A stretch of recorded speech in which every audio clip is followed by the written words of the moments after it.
Brought to you by NBC bearing, भारताची पहिली bearing उत्पादक। माननीय नरेंद्रभाई मोदी साहेबांनी वंदे मातरम आझादीचा मंत्र होता म्हणून त्यांचे 150 वर्ष पूर्ण झाले। त्याबद्दल पूर्ण देशाने ते मंत्र जाप करून वंदे मातरमचा सामूहिक गान करून ज्या लोकांनी आपला बलिदान देशाच्या आझादीसाठी दिली त्याने नमन करावा, त्याने श्रद्धांजली व्हावा। हा मोठा कार्यक्रम आता पूर्ण देशामध्ये आज सुरू आहे। महाराष्ट्र सरकारमध्ये पण माननीय देवेंद्रजी फडणवीसने हा सर्क्युलर इश्यू केला आणि प्रत्येक स्कूलमध्ये 7 दिवसामध्ये करायचा आणि आज हा सुरुवात आम्ही इथे केली आहे। ज्या लोकांनी वंदे मातरमाचा विरोध केला आहे त्यांना हा चोख उत्तर आहे आणि महाराष्ट्राचे लोक छत्रपती शिवाजी महाराजचे संतान हा वंदे मातरमचा विरोध करण्याच्या लोकांना ऐकणार नाही आहे। परत लोकांमध्ये इतका आक्रोश आहे की लोकांनी असा निश्चय केला आहे की अबू आदमीचे घरासमोर सामूहिक वंदे मातरम होणार आहे। ज्याने याकूब मेमनने फाशी नको माफी देवा असा देशद्रोही आतंकवादीने ज्यांचं समर्थन केला होता असे काँग्रेसचे 3 आमदार असलम शेख, अमीन पटेल आणि रईस शेख पण आता ते आहेत तिथे भिवंडीमध्ये, त्यांचे घरासमोर पण लोकांनी वंदे मातरम करावा असा मी आवाहन करतो आणि मी स्वतः प्रत्येक ठिकाणी जाणार आहे। हा वंदे मातरमची प्रथम GR 6 महिन्यापूर्वी माननीय देवेंद्र फडणवीस साहेबने आमच्या डिपार्टमेंट आणि आशिष शेलारजी सांस्कृतिक मंत्री यांना रेस्पॉन्सिबिलिटी दिली होती। 7 नोव्हेंबरला हा कार्यक्रम सुरू होणार आहे आणि पूर्ण महाराष्ट्रामध्ये 1 वर्ष हा उत्सव वंदे मातरमचा साजरा केला जाणार आहे। सर, मुख्यमंत्र्यांना थेट रईस शेख यांनी पत्र लिहिलं आहे। अबू आझमींचंही असंच म्हणणं आहे की आम्ही जर कुराण तुम्हाला जबरदस्ती वाचायला सांगितलं तर तुम्ही वाचाल का? कुराण ज्याने वाचायची असेल त्याने पाकिस्तानमध्ये जावा, जर जबरदस्ती करायची असेल तर इथे तो रामायण वाचू शकता, इथे तो गीता वाचू शकता, इथे श्रीराम आरती भगवानची आरती करू शकता, इथे छत्रपती शिवाजी महाराजचा राज तिलकचा 300 वर्ष आपण साजरा करू शकता। हा अहिल्याबाई होलकरची भूमी आहे। इथे असा देशद्रोही देशविरोधी लोकांचा काही काम नाही आहे। मैं जाणून बुजून असा लोकांच्या विरोधामध्ये देशद्रोही शब्द इस्तेमाल करत आहे की जे वंदे मातरम आझादीचे मंत्र या गाण्याचा विरोध करत आहे ते देशाच्या विरोधामध्ये काम करत आहे। आज पुन्हा एकदा कबूतरखान्या संदर्भात आंदोलन सुरू होतं। जैन मुनी यांचे आंदोलन आहे, त्यांचं म्हणणं आहे की दादरचा कबूतरखाना पुन्हा सुरू करावा, ताडपत्री काढावी। मी पूर्वी पण सांगितलं आहे, हा कोर्टाचा आदेश होता, हा सरकारचा आदेश नव्हता।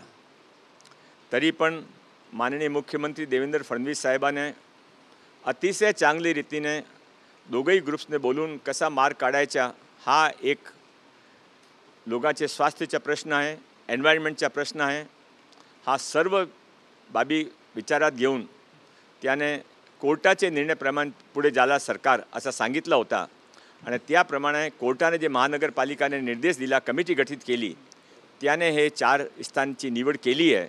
ते पण सकाळी फक्त 1 तासासाठी। हे मुनी जे विरोध करत आहे, मुनीचा आदर आहे, ते आमचे कोणतेही समाजच्या मुनी असेल त्यांच्या वेशाच्या, त्यांचे नामाच्या, त्यांच्या कामाचा आदर असला पाहिजे, पण त्या कामाची मी सहमत नाही आहे। पण तुम्ही काही बोलणार आहात किंवा त्यांच्याशी चर्चा करणार आहात किंवा मध्यम मार्ग काढणार आहात? कारण त्यांचं असं म्हणणं आहे की आमचं आंदोलन हे आता सुरू कोर्ट त्याने मी परत सांगतो, मी त्यांच्यावर सहमत नाही आहे, मी त्यांचा आदर करतो, पण हा त्यांचा जे निर्णय त्यावर मी सहमत नाही। सर, मतदार यादी संदर्भात वैभव आणि विरोधकांनी मोर्चा काढलेला होता, त्यानंतर तुम्ही एक आव्हान दिलेलं होतं। तुम्हाला काय वाटतं, मतदार याद्यांमध्ये खरंच घोळ आहे का आणि कुठल्या मतदारसंघांमध्ये? मी या वीकमध्ये जे मी त्या दिवशी सांगितलं होतं की 22,258 अनऑथोराइज कन्स्ट्रक्शन पूर्ण मुंबईमध्ये, चुकलो, पूर्ण मुंबईमध्ये नाही, फक्त मलाडमध्ये। आश्चर्याची गोष्ट आहे, एक विधानसभामध्ये 22,758 अनऑथोराइज कन्स्ट्रक्शन झाले आणि त्यामध्ये 90% एक जाती विशेषचे आहे। हा काय आहे? कशासाठी त्याने डिफेंड करता? ते भारतच्या पार्टिशन झाला, ज्याने जायचं होतं तिथे गेले, आता इथे आयाच्या बांगलादेशी रोहिंग्याने परत बोलायच्या, अनऑथोराइज काम करायच्या। हा काही आपण मुंबईच्या बंगाल होऊन देणार का? मुंबईने सहन करायचं। आता गळीमध्ये रोहिंग्या बांगलादेशी फिरायला लागले, कोणी उभे राहून सांगावं लागेल की आता थांबा, तरी बहुत झाला। हा राजनीती नाही आहे, इलेक्शन पण नाही आहे। मी 6 वर्षापासून हा विषय उचलत आहे। माझ्या आज इलेक्शनसाठी मी विषय उचलत नाही, माझ्या विषयावर ठाम आहे। मी जोपर्यंत हा विषयाचा सोर्स पोस्ट होत नाही तोपर्यंत मी या मागे राहणार आहे. धडक कारवाई होणार आहे का? जी 22,000 अनधिकृत बांधकाम आहे तिथे धडक कारवाई होईल? कारवाई करण्याचा प्रोसेस सुरू झाला आहे.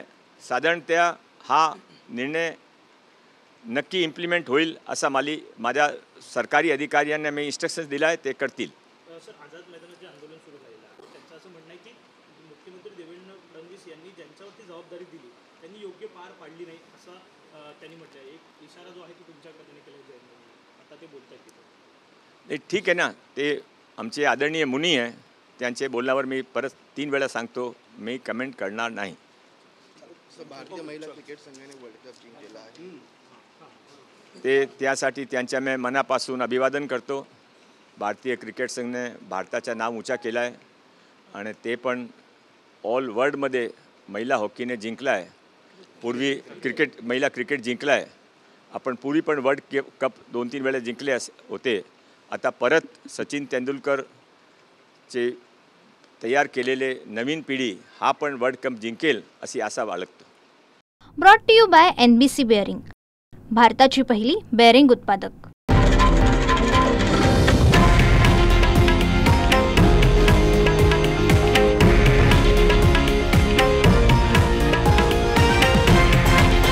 हे आहे देशातील नंबर 1 न्यूज नेटवर्क आणि आपण पाहत आहात TV9 मराठी, एकमेव.